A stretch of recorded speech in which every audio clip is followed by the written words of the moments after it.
Hello అండి, అందరూ నమస్తే. అరుణ్ శివ @ యూట్యూబ్ ఛానల్ స్వాగతం. నేను మీ కే వరప్రసాదను. ఈరోజు ఈ వీడియోలో ఈజీ మనీ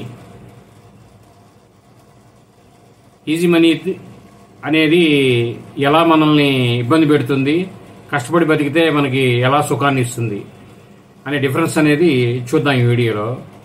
నాకు తెలిసిన కొంతమంది వ్యక్తులు, నేను ఈ లైఫ్ జర్నీలో నాకు తెలిసిన కొంతమంది వ్యక్తులు సుమారు ఒక 9-10 మంది ఉన్నారండి ఈవేళ. ఏంటి, నాకు ఊరిని అంచనాగా తెలిసి ఈ బెట్టింగ్ల వలన, ఆన్లైన్లో వీటి వలన దెబ్బతిని ఇదైన వాళ్ళు. అవి ఏమిటనేది, ఎలా అనేది చూద్దాం. ఫస్ట్ ఏంటంటే బెట్టింగ్లు అండి, రెండోది ఆన్లైన్ గేమ్లు, మూడోది పేకాట, నాలుగోది లాటరీలు, ఐదోది కోడి పందాలు. ఇవేంటి ఈజీ మనీకి సంబంధించిన సబ్జెక్టులు. నెక్స్ట్ ఏంటంటే ఉద్యోగం, వ్యాపారం, వ్యవసాయం, చేతి వృత్తులు. డ్రైవర్లుగా చిన్న ఆటోలు డ్రైవర్లు, కార్లు నడుపుకొని లారీ డ్రైవర్స్ కింద డ్రైవర్స్గా జీవించడం. ఈ యొక్క 5 రకాలు ఈ కష్టపడి బతికే వృత్తులు. అవి 5 ఈజీ మనీకి ఇదయ్యే వృత్తులు. ఇప్పుడు ఏంటంటే ఈ కష్టపడి బతికే వృత్తుల్లో 10 మంది ఉంటారు. ఒక 10 మంది తీసుకుంటే 10 మంది కష్టపడి బతుకుతుంటారు. కానీ ఆ ఈజీ మనీ దానిలో 2, 3, 4 ఉంటారు.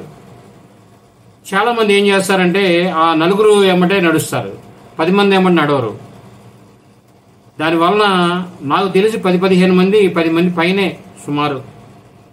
ఇంకా రాసుకుంటే మనం బోళ్ళ మంది ఆలోచించుకుంటే జీవితాలు దెబ్బతిని వ్యాపారాలు తీసేసి చేసుకునే సొంత ఆటోలు అమ్ముకొని అద్దె ఆటోలు వేసి ఇలా దెబ్బతిన్న వాళ్ళు మనం చర్చించుకుని ఎంతో మంది ఉన్నారు. అలా కాదండి, 4 నడిచే దోవలో మనం నడుద్దాం అందరం. ప్రతి ఒక్కరూ జీవితాన్ని ఆనందమయం చేసుకోండి. ఎందుకంటే మన మీద మన కుటుంబం, మన పిల్లలు ఆధారపడి ఉంటారు.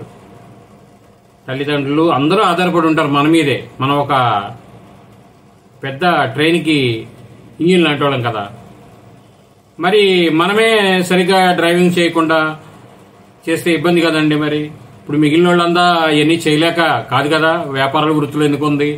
మన పెద్దలు కూడా ఇలా తెలియజేసింది, ఇలా కష్టాన్ని నమ్ముకోమని. అలాగే ఏంటంటే ఈ 99 మందికి వర్తిస్తుంది. కష్టపడే వాళ్ళకి అంతిమంగా ఏదో రోజు విజయం ఉంటుంది. ఈ వీడియో మీరు పూర్తిగా చూసినందుకు ధన్యవాదాలు. మీ మరిన్ని వీడియోలు చేయడం కోసం లైక్ చేయండి, షేర్ చేయండి, తప్పకుండా సబ్స్క్రైబ్ చేసుకోండి. Thank you.